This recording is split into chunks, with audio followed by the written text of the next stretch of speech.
Welcome to Break Free and Trust, a redesign for living. Join me, Chris. And me, Jacqueline, for real conversations about life, death, and everything in between. Learn to connect with your intrinsic power to grow and heal, how to laugh at your own humanness and not take life too seriously. Through healthy conversations between the feminine and masculine, you learn how to harness the power of relationship and the mirror to befriend your shadow and to trust that any obstacle that gets in your way is there to help you grow. Together, working at a practical level, you learn to trust that everything that is happening is for you, your growth, and ultimate freedom. Our circumstances don't matter. It's only how we relate to them that does. Get ready to befriend the wisdom of your body and the power of your mind. Break Free and Trust starts now. And welcome to Break Free and Trust, a redesign for living. I'm Chris. And I'm Jacqueline. I'm going to start off today's show with that quote from Michael Singer, who's the author of The Untethered Soul and the Surrender Experiment. There's nothing more important to true growth than realizing that you are not the voice of the mind. You are the one who hears it. So Jacqueline and I have and continue to have powerful experience with intuition. It has brought up the question, how do you differentiate between the voice of your own intuition from the thousands of other voices that are competing for your attention? Singer suggests you're not the voice of your mind, but you're the one who hears it. Intuition, we think, is learning to recognize that one true voice beneath the noise of fear, conditioning, programming, and conventional wisdom. But there's much more to this. Once you can hear the voice clearly, you're no longer being asked only to follow it. You're being asked to become it or to be it. So what is intuition really? And how is it different from a feeling or a fear or a wish? Can intuition be trained, or is it something we simply uncover? And what does it mean to stop being the sheep and become the shepherd? All this and more in the next hour. And of course, for live viewers, this show is open to questions in the second half. So put them in the chat or call in at 1-800-930-2819. And I'm going to kick it off with a question for you. So Jacqueline, when you hear Singer say, you are not the voice of the mind, but the one who hears it, what does that stir in you? I can tell you that as soon as you asked the question, something in my body just sort of settled, like from a purely feeling standpoint, sensation standpoint. My energy kind of dropped from up here in my chest to lower in my belly. And I had a profound sense of calm, actually, which kind of surprises me. What's behind that? Question before the question, I suppose.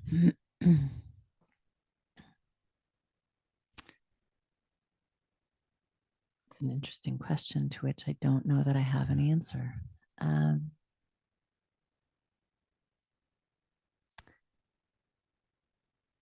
Well, I think the voice of intuition, as I have come to understand it for myself, sits in a place of neutrality. It sits in a place that's untouched by our life experience and the dramas and traumas and stories and beliefs and everything that drive most of our behavior. And it actually comes from a place that's different than that. And what's coming up now as I'm answering your question is a visual that I've seen many times, but I just saw recently in some coursework that I'm doing of the iceberg. So I'll speak from that place. The piece of icebergs that we see are often likened to our consciousness. And what I mean by that is, or our conscious minds, 5% of the iceberg actually pokes up out of the water. 95% of the iceberg is hidden from view, which really speaks to our unconscious mind. So on this show, we've spoken a lot about programming and limiting belief systems and patterns that we have had since we were really quite young. And for those of you that believe in patterns that happen before birth or even past lives that exist, that have the potential to exist then. And And our unconscious mind drives so much of what we do. Our conscious mind has a part to play in that. But this other place in us exists, this place of witness consciousness that we speak to, or observer. Some call it the subconscious, some call it the superconscious. And it's this place where we're witnessing everything that's happening without being touched by it, without being hurt by it, without being affected by it. And that's the place that I believe intuition sits. And so when you ask the question and my body gets calm and quiet, what it also does is it sort of, for those of you watching, you can see my hand moving towards center. It brings us back into alignment with our true self. And it lands as just this knowing. And it's a knowing, it sounds to me, or I don't know if you can even say it sounds when you say, I hear this still, quiet voice. I don't know that I actually hear or I feel like I'm hearing, but it sounds like a very still, quiet voice that starts off as a whisper. And it's a voice that speaks very clearly and cleanly, often says things that my conscious brain thinks are crazy. But it's like having this wise sage that sits inside of you that's speaking for you in the midst of all the other noise that's going on, amidst the unconscious and the conscious. And it speaks what feels like wisdom. Does that answer your question? It does. And, you said something at the start of that, which I thought was really interesting. It's this, it transcends experience. Yeah. It's not a product of your experience, which is certainly what your ego is. But I wonder, it's like, I relate to much of you said, but I think for me anyways, I see it slightly differently. There's this very conscious thoughts we're aware of, the ones we're, from these decisions we make. There's the subconscious, which is probably generated from our childhood and early experiences or limiting beliefs and fears that are probably driving a lot of the bus. But then there's something else, which I think I probably more tap into intuition, is universal consciousness. The thing that's attached to everything and everything, forwards and backwards throughout time. It's timeless. It's just all information. And I've always felt or believed that my intuition resides from that place. I don't know that we're actually disagreeing with each other. I actually think that there's agreement, except for the fact that I don't know that I would call what sits under the iceberg subconscious. I think I would call it unconscious. But that creative intelligence or that pure intelligence that you're speaking to, if I'm to relate to it in the way that I just shared, I would say to me that intelligence is soul intelligence. Yeah. And soul intelligence is where we are all connected. There is no separation. We're sort of tapping into the quantum field, right? Right. So do we see things the same way? Or? I think we do. Okay. I think we do. Because I just wanted to make that differentiation, because it's like this idea of, I think in intuition, it's whether it shows up as a voice or a knowing or something like that. It's like, oh, that's not something that's coming from a thought that's in my periphery vision. It's coming from elsewhere. Oh, it must be my intuition. But it could also be fear. It could also be something from trauma, or it could be something from our unknown programming as well. So how do we differentiate between those two things? I was just going to ask you the question. Yeah. So when I speak to you about intuition, what happens in your body or in your awareness? When you speak about it. If I speak the word intuition, or I repeat Michael Singer's quote that says, there's nothing more important to true growth than realizing that you are not the voice of the mind. You are the one that hears it. What happens in your body? That's probably not the right question. It's not the right question for me. What happens in your awareness? In my awareness is that's truth, because I've had the experience of a growing intuition, particularly in the last decade. And so I've gone from a place where it didn't feel like I understood what intuition was, nor was willing to trust that, to, oh, this is the voice, or this is the knowing that I'm meant to follow, and I'm actually meant to get out of my own way and follow this particular voice. So in a sense, yeah, now that I'm saying that out loud, I can feel my body settling into this. Yes, we're in truth. Your body's talking to A you? little bit, tiny, a little bit. Just Yeah, a little. yeah, It's okay. yeah. That's a step. I'm trying. Don't try.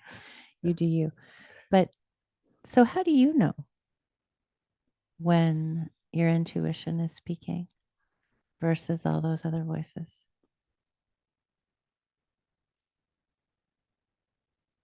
By the content of it. Say more. Yeah. That's curious. By the content of it. There's the content of my own voice is predominantly for me, it's driven by my self-will. And I got some pretty good tests for what my self-will are by a content of a voice that's driven by a higher calling. And I'm going to call that God's will, right? And I can do this and as it comes up, I can do a simple test. Is this self-will or is this God's will? I mean, what's it driving me to do? And I'd go further because we're going to jump ahead here in a sense, and how do we develop our intuition? But I'll start that conversation here a little bit. Is the only way I've come to trust my intuition or facilitate or foster intuition is knowing what my intuition isn't. I'm much more aware of that. And then what's left becomes my intuition. And I don't always get it right. And sometimes this is intuition. And after the fact, you realize that was not intuition. Right? We've had some of those conversations. Yeah. But the more I practice that, the more I practice inquiring into, what's this that's coming up? Where is it coming from? Is this coming from my known fears? Is it coming from my knowing limiting beliefs? No, it's something else. And I don't recall thinking it. That's intuition. I'm gonna sort of take a bet and follow this thing now, even though it's my thinking mind is rejecting it, or it's taking me to a place that I wouldn't have thought of or wouldn't have been natural to me. That's the voice I more and more try to follow. So I have a question that's coming up, which is, are intuition and gut instinct the same thing? I think they can be, but they don't have to be. I think just like anything, I think there's this hodgepodge of stuff that comes from under, as you said, under the surface of the iceberg. That's the shadow side of it's our programming, conditioning we don't fully understand, the traumas we haven't resolved. That is also mixed in with the intuition. It comes up from the depths, and until we can differentiate what it is, I think it can feel like, that's a gut feeling. Mm-hmm. I'm having an emotional response to this. That therefore it's something below the surface, but I don't know what it is yet until I look at it. Yeah, the question came up for me as I was listening to you speak, and I think in the past I might have said that yes, gut instinct and intuition are very much aligned, but I think often our gut instincts are emotionally driven, and they're emotionally driven from past experiences and our memories. And sometimes they are intuition speaking. So how do we, or how do you, how do you work with what you call intuition? You ask the question in our intro of, can it be trained, or is it just something that's there or not? What do you think the answer to that one is? Well, so there's two questions there, and I'll start with the second one. I think it's always there. Our intuition is not something that we have to develop. It's something we have to learn to listen to. I think of it in terms of, it's a radio station, and what we are is we're receivers and transmitters, but mostly receivers. And we have our station tuned to something, and that something is often our egoic thinking mind and our subconscious. This is the music we're dancing to, and these thoughts we're listening to. And to intuition is just broadcasting all the time, but we don't know how to listen to it. And so it can be trained in the sense that it's training ourselves to try to listen for that other sound, to try to change our dial to pick up that as well as this, or maybe if possible, turn the dial so now we're picking up the broadcast of our intuition, not the broadcast of our trained thinking mind and our subconscious programming. What are ways in which you've worked to train your intuition or to train your mind to hear that radio station? The first step is to understand, again, what's the music that's being, what's the sound that's being broadcast from my thinking mind? And as Singer says, can I stop and observe my thoughts? Where are these thoughts coming from? And then beginning to recognize, oh, I'm thinking the same 70,000, 90,000 thoughts every day. I'm on a loop about this identity I have, the fears I have, the things I have. And the more I start seeing where they're coming from, I'm recognizing it's coming from this well of my own experience, of my own fears, of my own belief systems. And learning more to let those go and observe them, and pay attention to, this is not the information I want to listen to. And within that, starting to see thoughts arise, or thoughts or feelings arise that are not those, and paying more attention to those over time. And I'm going to throw in a big part of this too. It's a complicated question, so I'm having trouble answering it. I think Because you're it's, doing a great job, yeah, actually. one of the mainstays in it, um, in my own experience, and this is very early on in my journey of first of all, even recognizing that there is intuition, and realizing, oh, that's what I want to listen to.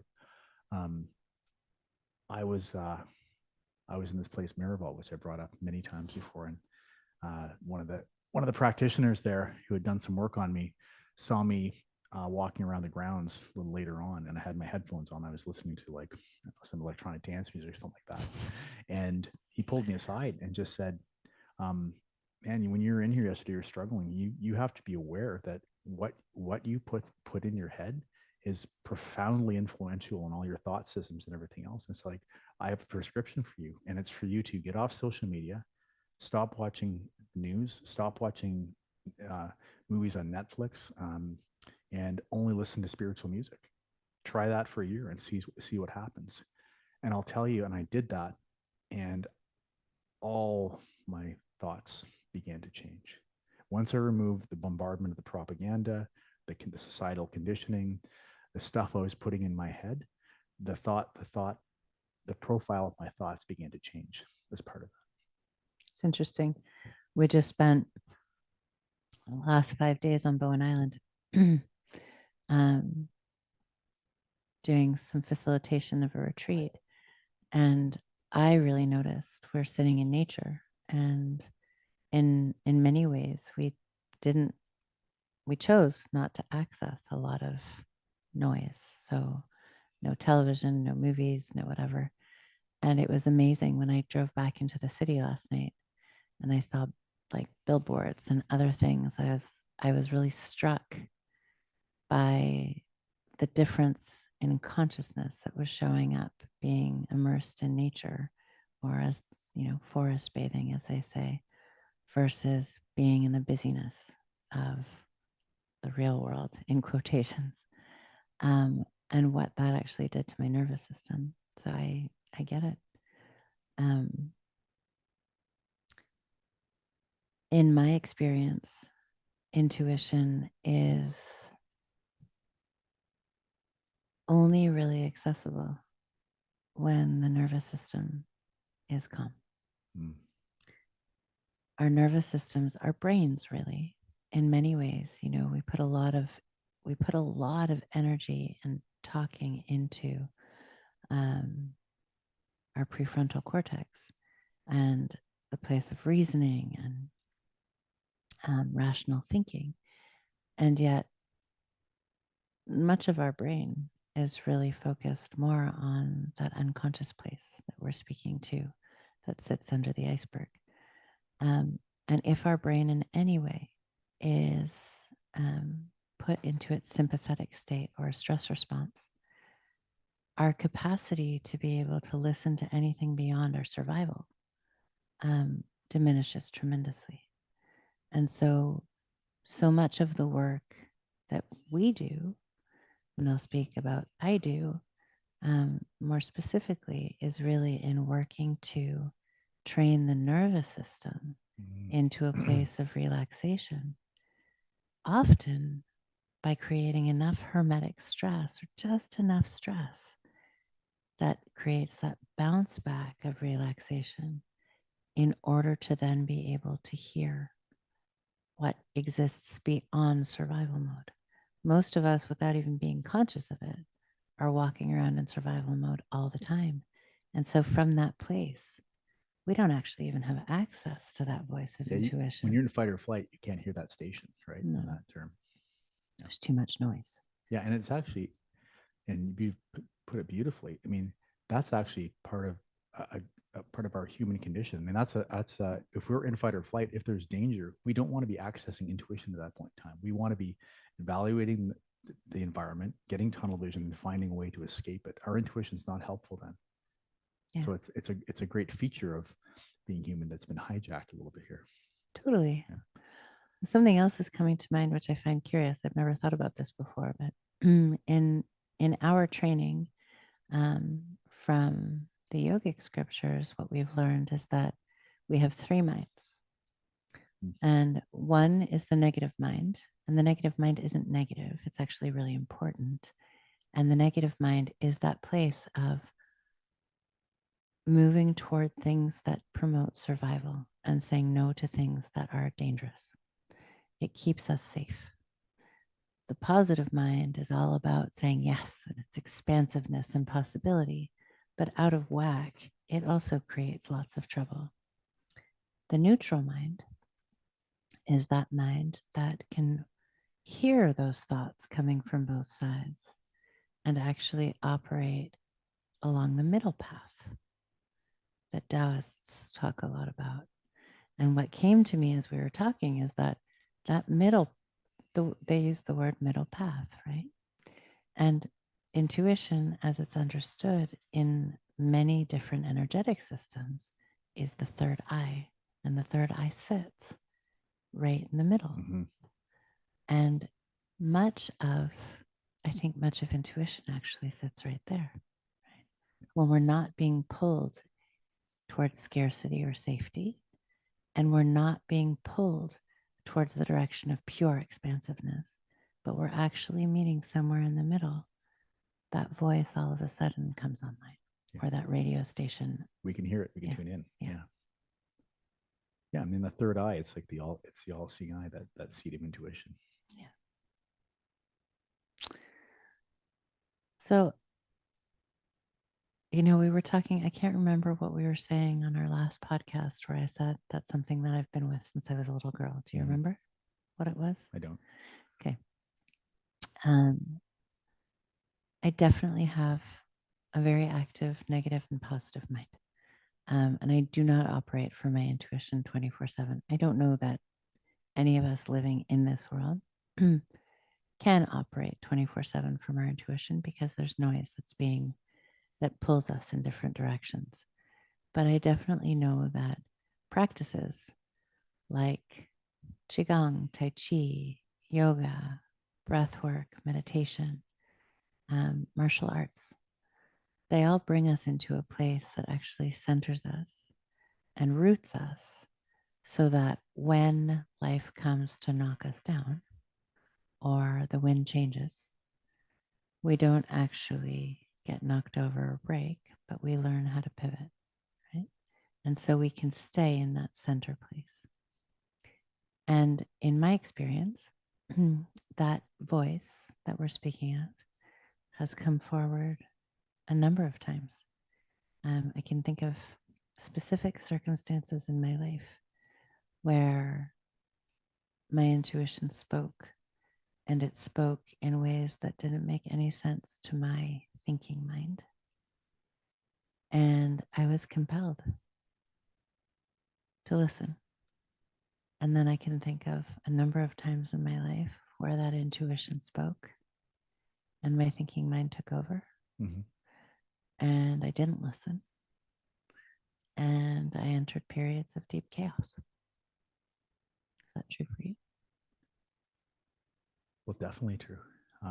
In fact, I mean, my experience of my thinking mind taking over, I'll call it self will run riot. It took me, into the depths of addiction and basically, running my own life into the ground, just following that thinking mind, following that path. And a big part of recovering from that or coming out of that place is learning how to let go of that thinking mind, because clearly from that place it doesn't serve. That thinking mind was just bent on destruction and making wrong decisions at that time. But what else could I rely on? Well, I have access, if I'm willing, there's access to a deeper pool of knowledge called my intuition. And so I was almost forced to let go of that thinking mind and then start trusting intuition, thoughts from my higher self. And in fact, because it was such an extreme experience for me, is that I'm very much trained now, coming out of that, to like discount the first thought I have almost always. Like if something happens, the first thought that comes up is like, not that one, because that's going to be the wrong one. I know it's going to be the wrong one. I just don't know how. And if I can push that thought aside and move into a place of quiet and response, the next thing that emerges is likely from my intuition. So very much like it doesn't go away. It's not like I'm sitting there accessing intuition all the time. It takes work, and it takes practice and calming, as you said, calming my central nervous system, clearing my mind, recognizing that thought that came up, it's not really my own. It's just something it's like the music that's been playing my whole life. Let that one go, see what the next one that shows up is. And that's the one that is more likely to guide me than the first one. You're making me think a little bit about why you and I have both in different ways found real physical practices, whether it be running or yoga or breath work or like any kind of exercise, is in order to allow the space for intuition to flourish, we first need to let go of the garbage. And so when you're speaking, what I hear is like, I'm creating space for my reactivity to show up. I'm creating space for my program thinking to show up, but I'm not giving any credibility to it or attaching to it in any way, because I know that once that clears, once those clouds clear from the sky, that I will then have access to truth. And I've learned, I'm speaking as if I'm you. I've learned how to pause and take the time to be able to actually get to a place where that voice can speak. Yeah. And that pause, as you said earlier, it's come about. I mean, it's not, that pause didn't come about necessarily from mental exercise, though it's part of it. It came from a tremendous amount of somatic work as also a basis for that. Lots of yogic practices, lots of meditation, lots of breath work, lots of prayer and contemplation is all sort of a daily practice or a way of life to create the calmness within my body that then translates into the calmness of my mind, that creates the ability to not jump on the thoughts that show up immediately that want to put us into action, because I'm coming from a place of relative calmness, from where I used to be. And in that calmness, we don't have to react. So what I hear in that is that when you have the ability to be with things that might otherwise cause reactivity and allow them to pass rather than respond from the reactive mind, you have access to a much deeper well. Yeah, when things go right. That's right. Fair. Yeah, fair. Should we take a break and then come back? Yeah. Okay.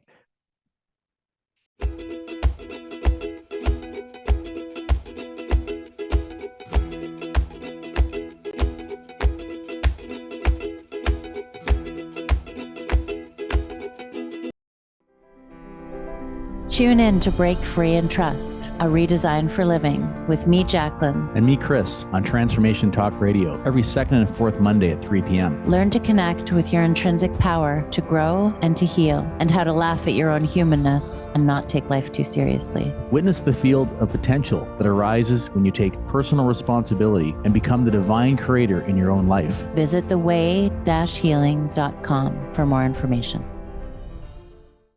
Hey everybody, oh my goodness, we have got talk radio for all of it. Really, thank you for blazing the trail for women in talk radio and just being such an inspiration to me and so many other people. What you're doing is so awesome. And, without people like you there to really step out of the box and go for it, I don't know if someone like me would have ever ended up here, but I'm so happy to be here. And I just want to thank you for everything you're doing. You're one of my major inspirations. What if your training isn't enough? The Multicultural Mindset Podcast invites counselors and therapists to unlearn the one-size-fits-all approach. This isn't cultural competence. It's a way of being that brings racialized experiences from the margins to the very center of care. Let's stop pathologizing Black pain and start challenging the system that created the bias in the first place. Visit newseasons.training to subscribe. Living a life by design. It's the journey back to you and living 365 days of purpose with host Esther Graham. Tune in every second and fourth Friday at 11 a.m. Pacific. Discover that what is possible is already in you. God designed a phenomenal life for you. At Living a Life by Design, Esther helps you ignite the energy behind your personal journey. For more information, visit fddwomen.com.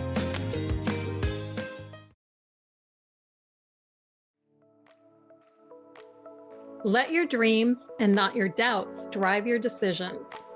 Often, like 99.9% of the time, it will require you to stretch yourself into unknown territory. But that, my friend, is how you grow.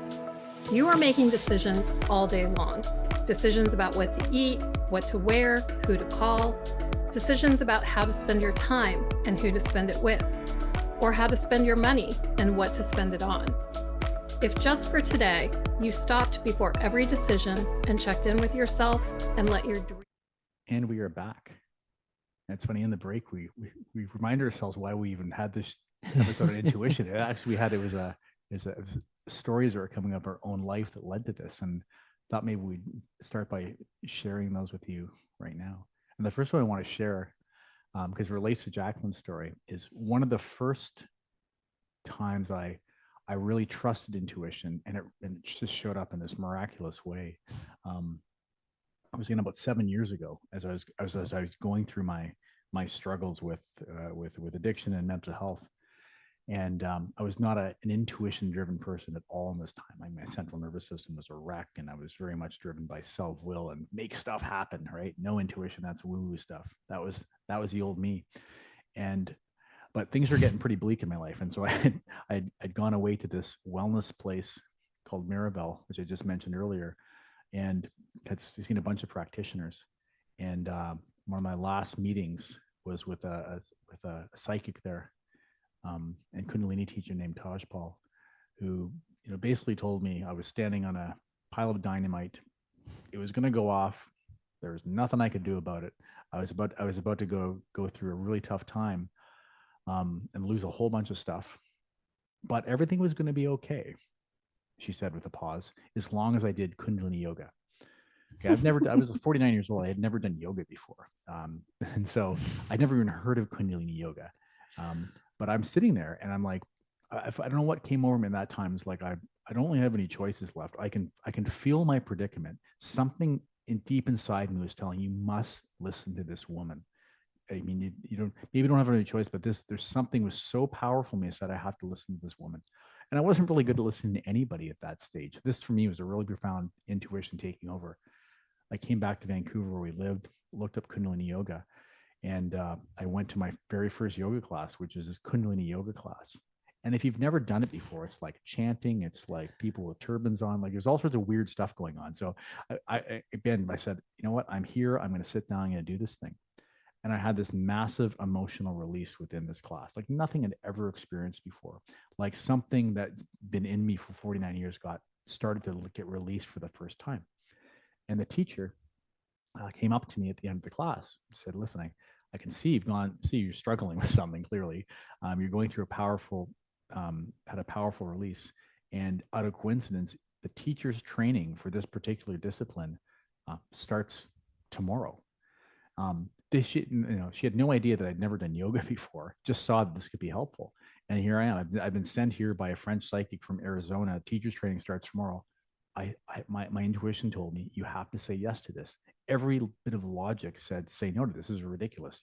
You've just done one yoga class in your life. How would you possibly do a 300-hour teacher training class over 8 months? But I said yes. And it turns out that teacher was actually Jacqueline, and that's come up in previous podcasts. And No, we did not fall in love that day. It was much later. But that was the first time real experience for me with intuition and following that voice or that music that I had never listened to. And if I don't think it's really true. Kundalini yoga and that practice that I did religiously for a year and a half, 2 years, it literally saved my life. It saved my mind. It brought me back. And without that, you know, the life I have now wouldn't exist. That was a huge check mark for intuition and made me want to like facilitate like, hey, how do I get on this radio station a little more frequently? Because it seems to be playing a song that's actually, adding value to my life. So that's my story of intuition. I know yours relates to it. Yeah, I mean, I feel like I could share so many different stories. And I'll come to that one in just a second. But I'll share a different one first, which is that, the way that my intuition has shown up in many moments has been from a career standpoint, or as a student also, but always through education, and which will come back to what Chris is asking me. And what's happened often for me is I've taken many different roads and traveled many different pathways. And oftentimes it was at the height of what I was doing. Once I had built something really beautiful, I would hear this voice that would say, "It's done." Or my heart, which is where I feel a lot of this, would start to close and I would say, "Oh, it's done." And I would almost immediately leave a job, end a practice, do something that would just shift. And on the outside, I don't think it made any sense, because why would you do that? You've reached the height of what you were looking for. You got to where you wanted to be. But there was something in me that was like, you did, you got there. And now it's time to move in another direction and go somewhere else. And recently, I had a really beautiful experience. I haven't had a moment like that in a while. And I went home for home being Montreal, for a family event. And during that event, I ran into a really old friend of my sister's. And I sat with her for a little while talking about all kinds of different things. And there was something about her energy. Maybe that sounds woo-woo, but we all know what it feels like when we sit with somebody who feels like they're sitting in their majesty, or they have a presence, right? We feel it. Yeah, thank you. That's better word. That's actually better language. What it feels like when you're sitting with somebody whose presence just there's something palpable. There's something palpable about it that brings you into a place in yourself. Or they're the people that you look at when you're walking down the street or you're sitting in a room with, and you're like, I want what they have, that kind of feeling. And her energy was so clean and clear. And she started sharing with me about a form of work that she had sort of moved into. And it really struck me. And normally it would strike me and then I would just go about my day. But that evening, I was really curious. And so I went onto my computer and I started looking up what she was talking about. And then I signed up for a workshop, and then I signed up for a class, and I got really curious. Anyways, I can sometimes be impulsive and jump into things too quickly. And I know that about myself. And I also kind of love that about myself. Yeah, lots of yellow belts. Eh? Yeah. Yeah. Sometimes only white ones. But this was something different. And my mind was saying, you just finished almost a year's worth of training in another form of work. Just give your time to that. If this is for you, it'll come around again. Just wait. And I remember feeling like that actually when you came back into my life a year and a half before our first meeting. And I had just done a bunch of dating and was like, I'm done. I'm good being single. I love my kids. I love my life. I'm done. And then you showed up really quite like the next day after I had made a declaration that I was finished. And not only did you show up, but you showed up with a crazy story that would make anybody go running in the other direction. Yeah. No holds bar, everything shared. And something inside of me was like, yes, that's it. Yes, that's it. Well, in this moment, I set up a call with this woman around this work. And we're having a conversation, and she's getting me really excited. And it's a real heart to heart, honest conversation. And I said to her, okay, if I choose to do this, what do I need to do? And she says something like, I don't really know your story, and I don't want to put any pressure on you, but there's a training that starts tomorrow. And all of the hairs on my arm stood up, which brought me right back to that moment Chris was talking about. And I started to laugh, and I was like, well, those words put me in a place where I have no choice but to say yes. And I've started this training. And as I've started this training, all of a sudden there's clients that are stepping into my world who are asking for exactly what the training has to offer. And this is my experience of intuition. When we listen, even when the mind says no, and the mind often says no because it's overwhelmed. It wants to protect us. It doesn't see possibility. But when we listen anyways, what happens is, I think about the seas parting. The world opens up all of a sudden, and it's like every possibility, every synchronicity that is needed in order to make this work in your life just starts to open. And you know then that you're on the right path. And then you just start, as Michael Singer would say, you just say yes. You just start saying yes, because the universe, as I understand it, longs for us to fulfill our soul's purpose. And as long as we can get out of the way, it'll work in such a way to make that flow quite easily. The only thing that creates suffering for us in that process is our resistance to it. Yeah, and that's beautifully said. And like this, the yes versus the no. The ego, at its heart, our mind, the thinking mind, the one we're conscious of, it's a survival-based program, and it survives by making tomorrow look a whole lot like today because we made it today. Or maybe say it this way: it makes tomorrow look like yesterday because we survived it. And so it's lots of no's. It's like, here are all the things you don't want to do because that would be a change. That's the unknown. And it has nothing to do with, whatever we're here for, whatever plan the universe has for it, which is begging us to say, I'm keep giving you the signals of what you're supposed to do. And you're just supposed to say yes to this thing. And if you say yes to it, you're going to have this unbelievable life with unlimited potential. You're going to tap into your creativity. You're going to go move to this place of peace and joy. But you just keep saying no to it because it's all out of fear. And it's this, that's why there's such a, this is no small thing. There's such a benefit to tapping into our intuition and leaving our fear-based egoic thinking mind off to the side to do what it's good at, figuring out which car to buy, figuring out which is cheaper, and like doing comparisons and things like that, but not making life decisions. Those big decisions about to create our happiness and our joy and calm, they come from our intuition, or some people from the heart, which a lot of people relate to the intuition.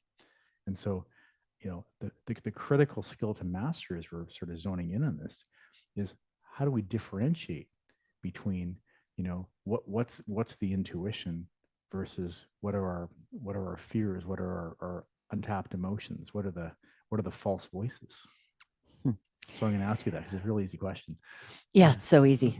I just have to, I'm struck often by your speaking, because so often things that I learn or study through like intentional effort, you have learned through personal experience. And you speak them so clearly that it's almost like I could have just given you 2 chapters of a book that I just finished reading. And you just summarized that, not from having read it, but from really having lived it. It's what happened. Yeah. Right. But I just want to honor that because Thank I you. think it's a big deal. Yeah. In my experience, what intuition isn't is drama. Intuition isn't gossip. Intuition isn't a fulfillment of old patterns and old stories and old beliefs around our worth, around our value, around scarcity, around a lack of safety. Intuition is clean. It's clear, and it's not loud. Yeah. I'm just gonna, and you're not going to hear it on the television. You're not going to hear it in the radio, unless it's your intuition radio station, and you're not going to read it in the news or hear it in social media. That's not your intuition. I'd actually go so far as to say that on some level, all of those forms of media that Chris is talking about are actually designed with the intention of distracting you. Intentionally. Yeah. Yeah. From your intuition. Yes. And I would say that that's true from the dawn of time. Yes. And now I can't believe I'm the one that's going to talk about Jesus, because that's his wheelhouse. Yeah. But I go back. Chris and I watched a show that was great because Chris can read the Bible and Course in Miracles. My brain doesn't compute the language. Sometimes I think I'm just dumber than he is on that level mentally. So we watched. It's just my station. I know. Yeah, it's true. It's just my station. But I also sometimes feel kind of dumb. Let's be honest. So we watched what felt like a kid's show to me on some levels, which wasn't a kid's show at all, called The Chosen, which was sort of like a walk through the Bible at a specific period in time. And what I got from that really applies here, which is that whether you believe that Jesus existed or he didn't, or he's just a metaphor or whatever, doesn't really matter.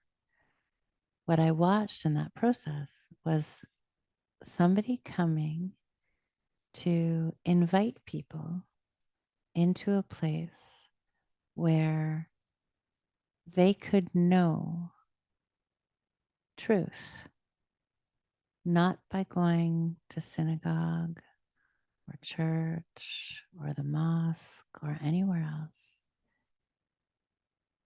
but they could know it inside of themselves if they got quiet enough to listen. And what happened to him? Well, he moved a lot of people. He inspired a lot of people. He healed a lot of people. And then he was crucified for it because he challenged the status quo. He challenged the belief that the powers that be wanted everyone to believe in, which was that power existed outside of themselves. Because as long as power exists outside of ourselves, we can very easily be controlled. Our thinking mind can be controlled so easily. Our emotional bodies can be controlled by our thinking mind. But if we actually turned inside, then we would be able to recognize that what was happening, let's just say on social media, in the news, all over the place, we would be trained to be able to say, does that align for me? I might not even need to know what it's all about. I don't need to mentally have done the gymnastics through history to know whether what's happening in some part of the world is true or not. What I need to do is tune into whether or not it feels accurate. And if it does, then I can go with it. And if it doesn't, then I can turn off that radio station and tune into something inside. Our teachers when they spoke about the Aquarian age, spoke very much about how we were ending the age of Pisces, which was an information age, where all of this information was all of a sudden accessible to us. I don't know about you guys, but do you remember having like World Book Encyclopedia or the Encyclopedia Britannica, which is where we'd go for information when we needed to know about something? Or a single source, basically. Right. Right. Like that's it. Yeah. Now we can access everything about everything. And that becomes quite dangerous because what do we believe in? Well, what we believe in, the only way to actually trust what's coming at us is to assess what feels right. And that's what he was trying to teach. Trust yourself. Go inside, listen, because if you listen, you will have access to truth. Yeah. I mean, and I think, as someone who I spend a lot of time paying attention to like those metaphysical messages from Jesus and from the Course of Miracles and from the Bible. But my first journey into spirituality was definitely through Eastern spiritual systems, which this is what fascinated me so much about the message of Christianity, is that it's hard at saying the same things as the Eastern religion. It's saying you have access as this thing called universal consciousness or God or whatever word you want to put on it. You don't need to go through any authority to access it. You access it through going inside. And the Sikhs have their practices, the Hindus have their practices, the Buddhists have their practices, and the Christian spiritual systems have their practices. But it's all the same thing. These are all methods and modalities to tap into our intuition or universal consciousness or Christ consciousness, whatever you want to call it. Yeah. It's all the same stuff. It's leading you to the same place. And when you find that, again, it's nirvana, it's heaven on earth, it's whatever word you want to attach to it. It's peace. It's peace. And I think you said it beautifully. It's like, intuition becomes so useful in our life today because then life becomes convenient. And when, you tune into this thing, my intuition says that's not true. It doesn't mean go and fight that thing. It means turn that thing off and stop listening to it. It's not your music station. If this one's not true, turn that one off. It's about finding what's the path, what's the flow, what's the music I want to listen to, not fighting everything and anything. That's the path of peace. And our intuition, your intuition will take you there once you start really learning how to attune to it and listen to it. It's all available for everybody on earth. Yeah. And I think one of the ways, and this might sound kind of fluffy, but that's okay. I think it's actually the polar opposite of fluffy, is to ask yourself the question, what does your soul say? It's not going to respond from your place of wounding. It's not going to respond from your limiting beliefs and your stories. It's going to very quickly give you a hit. And if you take the time to just sit with it, it will show you what you need to do. The challenge is that in doing that, you actually are invited to face the very things that you've been avoiding your whole life, which is the wounded parts of you are going to actually come forward to be cleared. But they're going to come forward. And we're scared of that. We're scared to have to face the belief. I'll just give you an example. I was just sitting with somebody today. She's actually a dear, dear friend, and in the place of struggle. And I asked her the question, what does your soul say? And first it was, my soul says to fight. And I asked more and more. And then I said, what does your soul say? And she said, my soul says to continue to do this work that I love with children. And I said, how much fight comes into that work? And she said, none. And all of a sudden, what comes up is, well, what's in the way of you continuing that work? My belief that I can. So my self-worth, right?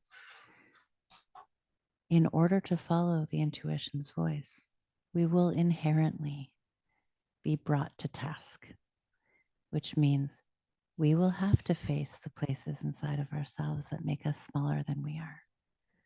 Because the voice of intuition is not confined to our experience in this lifetime. It transcends it. Yeah.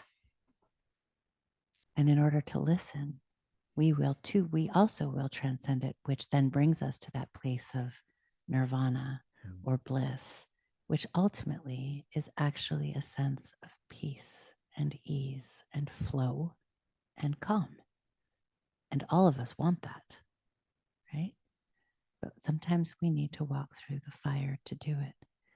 The beauty of following our intuition in that space, though, is that as little suffering as possible happens along the way when you do. It's almost like it invites you into a place of ease as you move through it.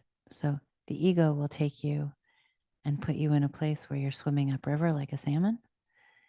The intuition will take you through the same stuff, but you'll be sitting on an inner tube floating down the river because you've said yes and you surrender. Yeah, I mean, your intuition or your soul or it doesn't need no fear. Fear is an ego-based mechanism, and your ego's, taken those things that happened to you and hid them from you because it didn't think you could handle it, didn't think you could survive it. Your intuition knows you can survive anything, and so it's going to guide you. You're going to have to go through those fears and face those fears as you foster your intuition. And just as we close, something we haven't touched on, but maybe just worth mentioning is if someone really wants to begin attuning their intuition just this week, I guess I'm going to just watch your thoughts. And when the thoughts come up, just recognize, where have these come from? Are they my fear-based ego, or are they my intuition? And just see where that takes you for doing it for a week. Spend 10 minutes a day just watching your thoughts and observing them and see where that takes you. I bet it'll be enlightening. It's been a pleasure, you guys. We will see you in a couple of weeks. Okay, see you later. You've been listening to me, Chris. And me, Jacqueline, on Break Free and Trust, a redesign for living. Tune in every second and fourth Monday at 3 p.m. on Transformation Talk Radio for more real conversations about life, death, and everything in between. Learn to connect with your intrinsic power to grow and heal, how to laugh at your own humanness and not take life too seriously. Through healthy conversations between the feminine and the masculine, you will learn how to harness the power of relationship and the mirror to befriend your shadow, and to trust that any obstacle that gets in your way is there to help you grow. For more information or to connect with us personally, visit theway-healing.com. That's theway-healing.com.